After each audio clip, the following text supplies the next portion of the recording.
Have you ever wondered what it's like to sit in on a magazine editorial meeting? Well, this is your chance. You're listening to Salt Lake Speaks, a monthly podcast where our editors, writers, and staff dig deeper into stories, chat with newsmakers, and talk amongst ourselves about arts, culture, food, music, politics, or whatever else might strike our fancy. After all, we are Utah's biggest fans. Welcome to Salt Lake Speaks, Salt Lake Magazine's own podcast. I'm Andrea Peterson, and today we are talking everything haunted houses. Any time of the year, day, or especially night, one can venture through ghost towns, creep through haunted houses, or be visited by paranormal activity. But October and the traditions of All Hallows Eve have created an industry around commercial haunted houses, scaring you all month long. These venues may or may not have a history of death or even having been inhabited by souls of long ago. They were created from the ground up by the living for the living. In fact, the history of commercial haunted houses date back to the 19th century London, when Madam Tussauds excited audiences with her lifelike wax sculptures, decapitated French figures, and grotesque death masks she made of French guillotine victims. Although Madam Tussauds' Chamber of Horrors is still around today, we could argue it doesn't quite incite the same kind of fear that it did back then. Joining me today is Jimmy Dilley, casting and art director, and Travis Hahn, marketing director of Nightmare on 13th Street, one of Utah's and specifically Salt Lake's most popular haunted houses.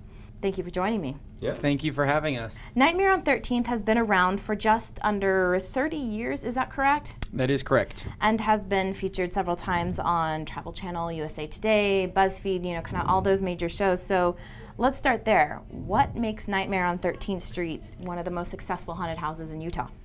Well, Nightmare on 13th, probably the biggest thing actually, I'd say is the fact that we change every year and we try to constantly be pushing the limits for what's new and what's ingenuitive in the haunted house industry, whether it be special effects or whether it be new scares. But I'm actually going to pass you over to Jimmy because he's the expert on this.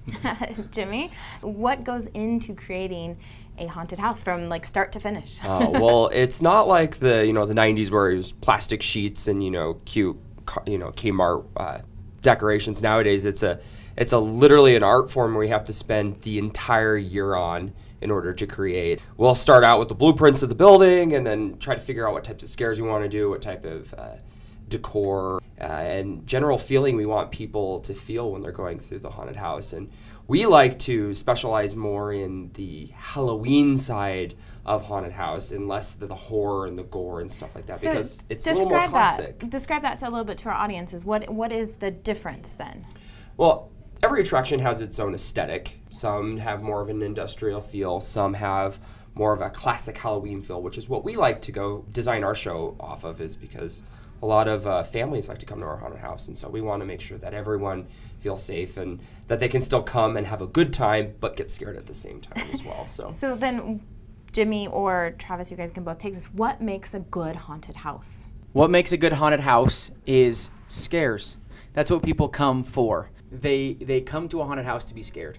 In the world we live in, we become desensitized to things that frighten us. And so we work really hard to entertain, and not only scare, but to entertain. Anyone can, pop out from behind a corner and scare someone. But we work really hard on our sets and whether it's animatronics or makeups or costumes or everything, smells, sounds, everything. So it's just a very immersive experience. So whether or not you get spooked around every single corner, when you turn that corner, you're going to be wowed and amazed and have a fun time. I love it. So Jimmy, let me ask you then about this. When it comes to creating set pieces or designing the maze or the room or choosing what characters are going to be in that space, what is your creative process? Well, I always start with what's trending in pop culture. If I don't design things that are relevant, people aren't going to want to see them so much. I also like to keep things kind of fresh. I don't like to keep a set in the haunted house for more than 3 years. I like to say a haunted house should be like a good horror movie. You see it once, it scares you. You see it twice, it's not as scary. You see it a third time, it's not going to scare you anymore. So that's another reason why we constantly are changing it, is because we want to keep our scare value up. which is what people really enjoy about a good haunted house. So is there kind of a direction or a storytelling method to, like, they start here and then here this happens and then this will create this, and by the end they're ready to receive this type of scare? Like, how does that kind of map out? Yeah, there is a science to it. Lighting, smells, what people are focusing their attention on, all that really does kind of come together in an orchestra that you have to, like, kind of direct people's attention. I don't know how to describe it, but there is a lot of ingenuity into actually scaring people. It's not just sending a whole bunch of teenagers into a maze with some masks and say, go scare them. You actually have to set up a good scare, which takes a lot of time and planning. And one of the reasons we've been around so long, I feel, is because we've been doing such a good job at that. So how do you set up a good scare? Well, so that comes with anticipation. That's one of the things that when you watch a good scary movie, right, that almost frightens you more than the actual, like, popping out itself. It's the anticipation. And in a scary movie, if you've ever tried watching one on mute, they're not nearly as scary. So one of the big things that we have is music. Like Jimmy said, the lighting. We direct people's eyes to where we want them to see. And it's really easy to do. Or not see. Or not see. And so when someone comes out of the dark corner, like, okay, you weren't expecting that. But really, it's just all about setting things up so there's the anticipation and then there's the scare. And the other thing is, it's not always the same scare. Sometimes it's someone grieving, which is just someone more of a dialogue role that is setting up someone to pop out and scare the crap out of you. So it's a system of different types of scares to set up a scare, whether it's with an actor, whether it's with an animatronic, whether it's with diversion of other mannequins or like props or different things like that. And that's all done, like I said, with lighting. But it's all about the anticipation and building it up. Speaking of, talk to me a little bit about the actors. How are they trained? Yeah, you guys out there can't see this, but Jimmy got this, like, nice little smile on his face. And I act but on stage, but a lot of my fellow actors during the October season spend a lot of time in haunted houses, and they've told me it's a different type of acting. So talk to me about it, Jimmy. It is very much a different type of acting. Well, acting in a haunted house is similar to on stage, but also a little different. A lot of the same concepts apply: blocking, timing, having even scripted lines sometimes. But in a haunted house setting, it's a lot more physical. I'd like to say haunted house acting is literally a sport. You have to be physically able to pop out repetitively, hunt down a person that needs to be scared, and also deliver a character. You have about 5 to 6 seconds or so to tell a person who you are, what you are, and why you are. And that takes a lot of improv to be able to do that with, thousands and thousands of people that come through constantly. So in order to do that, I actually have a whole training system that I have in place that's like a 3-day process that teaches people that have never acted before or people that have, degrees in acting how to scare act. So it's more than just boo. Oh, way more than just boo. I wish it was that easy, but no. I mean, as Travis said earlier, people are desensitized these days. So if you really want to make something very believable, a monster, a victim, or a character in a haunted house, they have got to be a well-rounded performer. And we can literally take a person that's never done it before and train them all the essentials they need to actually be a good scare actor. That's interesting. And so, like, talking about kind of actors, animatronics, set pieces, there's it's like a 3D experience. It really is. It's an immersive experience. Immersive experience. It's interesting because I was doing my history to make sure I brought the right information forward. And actually, things really started taking off after Disney in America when Disney had the Haunted Mansion. And that's not exactly what we would consider a scary haunted house anymore. I mean, if you're 10, maybe, but it's a different sort of vibe. It's true. And Disney actually brought it to light. It actually was something that was happening in Europe a little bit beforehand. And Walt Disney used to actually travel around to different amusement parks, and he saw a haunted house, and he brought that idea to Disneyland. And it took like 10 years, I think, or so for the Disney's Haunted Mansion to actually be realized. But once that did happen, it actually exploded into the American culture because Halloween's a big thing in America. And that actually birthed haunted houses, mainly with nonprofits in the 70s and 80s. And then in the early 90s, it started turning into a legitimate industry where now I think it's a $3 billion industry. It actually rivals the wedding industry, which most people are completely baffled about. It's a huge deal. There's about 10 to 12 different trade shows that happen in America all year long, and there are legitimately businesses that's all they do is make things that are for haunted houses so that we can actually buy those things and actually make good haunted houses for you as the consumer to go through. Well, I mean, speaking of the 80s and 90s, I mean, that's when it really started exploding, but that's when actually we had Friday the 13th and Nightmare on Elm Street, the classics. The true classics the true classics. And so kind of talking about that, how are the trends affecting what we're seeing or not seeing in the haunted houses? It's more about what you are seeing, because as I said earlier, when we design the haunted house, we have to watch the trends that are going on. Very much so. And for example, right now, I'd say the biggest horror movie that's out is the new It movie. Whereas I grew up on the 90s version, and I love me a Tim Curry one, but the new movie really re-energized people, and so. I'm not even kidding you when I say this. I went and saw the movie that Saturday, and Monday and Tuesday the next week, I completely built a whole entire set over it. I was wondering if that was something that you saw maybe haunted houses doing. And I did that because I knew that it was a trendy thing that kids want to see. They love seeing their favorite horror icons in a haunted house. I mean, they get scared in the movies. It means they're going to get scared when they actually encounter it face to face. There's something about that Pennywise that's just super unnatural. Well, and there's something about making people's nightmares come to life. People love scary movies because it makes them feel something they don't normally feel. This adrenaline rush and the heightened senses and the whatever they love about scary movies. Maybe it's just the anticipation, or for whatever reason they like it. But being able to see that in real life changes really their perspective, because what it does is it takes what they experience through that movie and it makes it real. And so safely. Yes, but safely. So are there any trends out there in pop culture that stand the test of time and those that are passing fads? Yes and no, and it just depends on the different ones.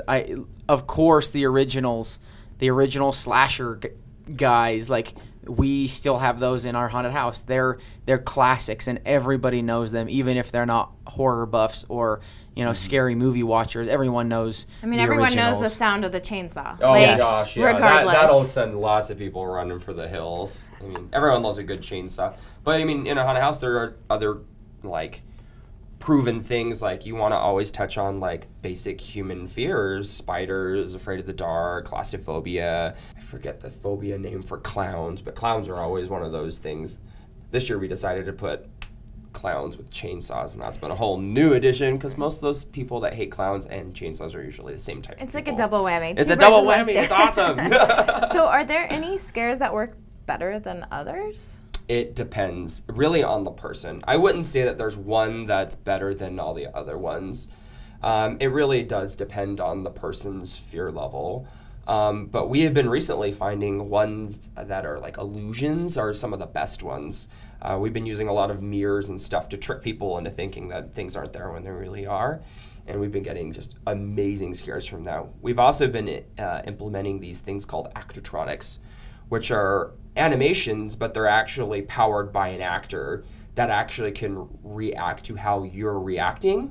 So it takes the awesome power of an animatronic and it gives it a brain to actually be able to go after you a second or a third time. Okay, just the idea of this is making me Yeah, we have a couple of those in the haunted house, and they're so good. I'm scared enough of haunted houses, much less like an AI sort of being that's going to work to scare me even more. Yeah.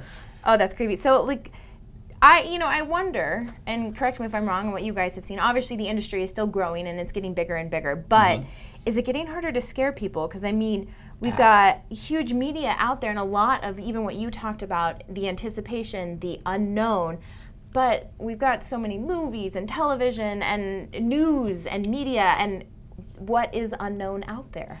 I would say it is absolutely getting harder. I have been doing haunted houses since I was 16, and the haunted houses that were acceptable back then to now aren't even the same thing. They're like it's like a lagoon versus Disneyland. It's totally different. And that's one reason why we're constantly changing our haunted house, is because if we don't keep changing it, people get tired of it. And haunted houses that don't change, their customers tend to kind of get bored and fizzle off. And that's partly why the Nightmare's been around so long, is because we're constantly innovating it, always trying new things. And we do understand that nowadays people are getting desensitized. You have video games that are incredibly graphic. You have VR experiences. You have some of these haunted houses are going as far as like touching and bagging people, which I just consider a form of torture. But some people want that kind of stuff. So in order to keep maintaining the classic haunted house like we run, we have to really innovate and try new technologies and new types of illusions and train our actors to be even better and better in order to keep scaring people year after year. Yeah, to keep the same fear level, I guess you could say. We work year round and have for 28 years to build this environment where people can experience fear and really live their nightmares. And that is more difficult year after year after year. But as the times change and as people do become desensitized, like Jimmy was saying, we have the ability to change and adapt to those times so that we can stay relevant and stay scary and stay a little bit ahead of the scariness of the times. So according to the Haunted Attractions Association, the new trends out there for haunted houses seem to be a focus on sensory deprivation and interactive experiences, such as haunted hay rides. I mean, they've always been around, but more escape games, zombie runs. And the association points out that guests want a more realistic experience. Since you guys, as a warehouse, sort of set up like an enclosed haunted house, what are some of the new styles of scare? I mean, we mentioned a couple, but what are you guys creating out there that's new, that wasn't maybe there last year, or that's along with the trends? Yeah, well, let me first of all point out the fact that, not all escape rooms are scary. Like, we have escape rooms that aren't scary for the pansy people that really refuse to go to their haunted houses. But furthermore, I think it depends on where you are and what you do and how you use your space. Because our sets from design to building to actually finished and lighted and everything are so immersive that it literally does feel in each room you're going into, you're in a different place. You're in a different world. And it's interesting to walk through the haunted house and come out the end and you're like, whoa, none of that was real.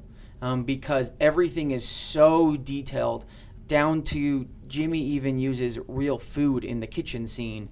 And everything is so, like, all of the details are so precise that it really does feel like you're in a different world, that you've gone somewhere different, and that you're living this life that is just so surreal, but yet you're still you, and you're walking through a warehouse in Salt Lake City. And kind of touching on that, being able to make people feel more out of their world. It really, the devil is in the details. If you're really spending the time to really analyze the world you are creating and really make them as believable as possible, people are more likely to believe it. And that really is one thing I feel like our haunted house is very good at compared to all the other ones locally, is that we really are about immersing people into something that they have never been into. People come to us because they want to be out of their normal, mundane world for 45 minutes. And it's our job to deliver that. And it literally takes sometimes over a year to design certain areas so that they are ready to go and as immersive as humanly possible. I mean, I cannot even tell you the amount of time we spend sourcing furniture that's from the right era, or, making sure that the cobblestone looks the right way. Like, it's insane the amount of detail that actually has to go into these in order to make people really believe it. I mean, it's stuff that most people don't really realize is going on, but it's stuff that all adds up into the immersion.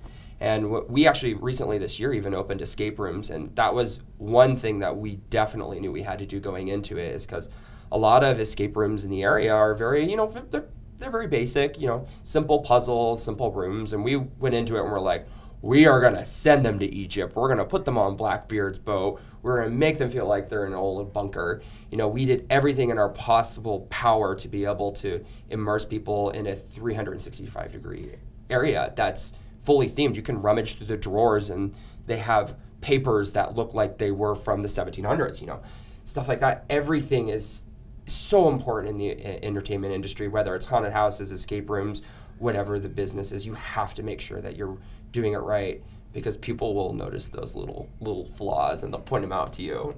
And just like anything, they notice if they're not there, but don't always notice when they are there. Well, I was going to ask you about this. So, just even going to film, Hitchcock, we all know the movie Psycho. You never actually see her getting stabbed in the shower, because Hitchcock always felt that your imagination was stronger and it filled in the gaps. So when you're creating these haunted houses, when do you give them the obvious, the reality, everything, and when do you decide when to let their imagination take the scare? Ooh, that's a really interesting question. That is a question. very interesting question. I do think that's partly why we make such a good point to between areas have a lot of darkness and stuff. That helps build up the anticipation of, could it pop out here? Could it pop out here? Where's it going to happen? And then I always love that moment when the lights get just a little brighter. They go, oh, okay. And that's always the perfect time to nail them, because their senses are down all of a sudden. So you put them down. You're like, okay, everything's okay, and that's when you get them. Yeah.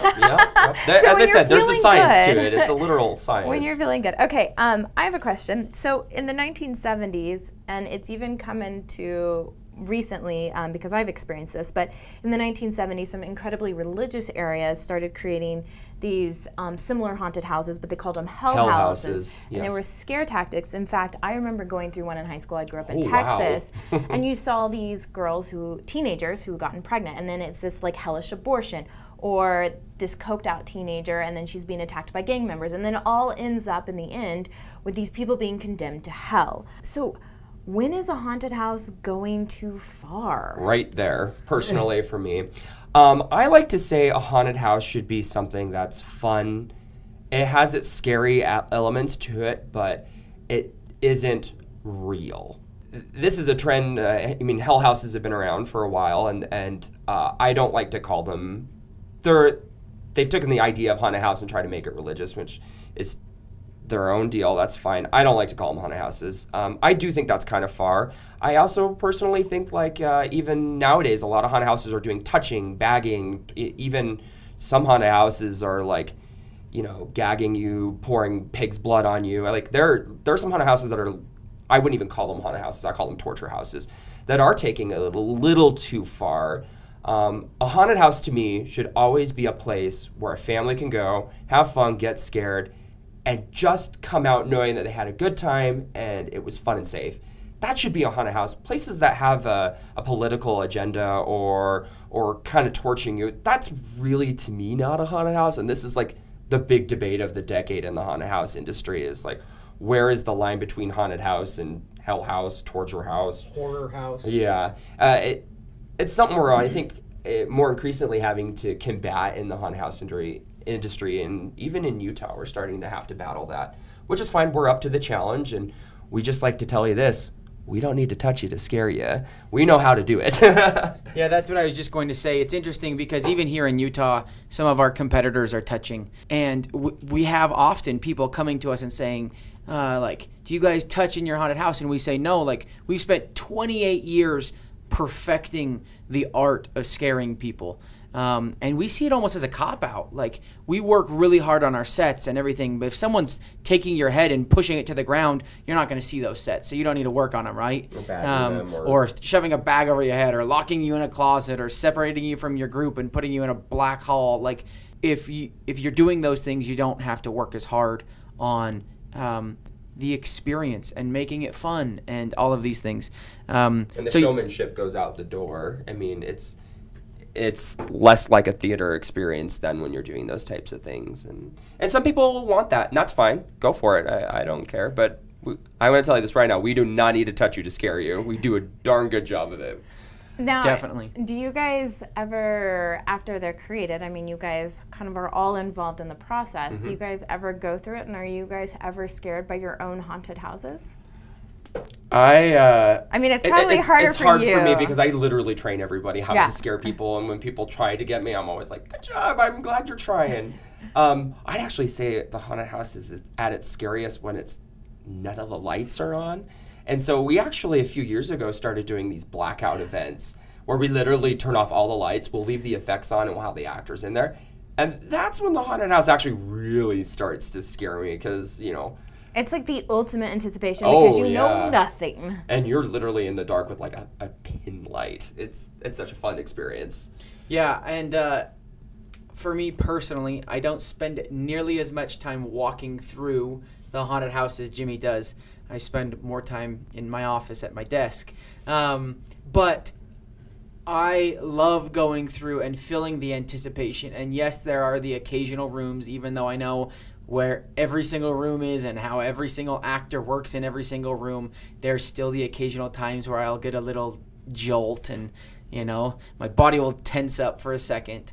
But my favorite thing is I enjoy the aesthetic of a haunted house. I love going through and seeing the sets and seeing and interacting with a person, an actor that knows who they are as a role and why they're there as in a role, and you can talk with them and have dialogue with these people that are acting in the haunted house, and just being able to go in and really, even for the 500th time in 1 month, be able to walk through a haunted house and experience something. That's what I love about it, is just being able to have this experience no matter how many times I've done it before. Love it. So we're going to just wrap up here. Well, the last question that I have, you guys, and I'm sure you were waiting for this one and knew it was probably coming, but what scares each of you the most? It's a tough one. Well, I'll let you go first, Jimmy.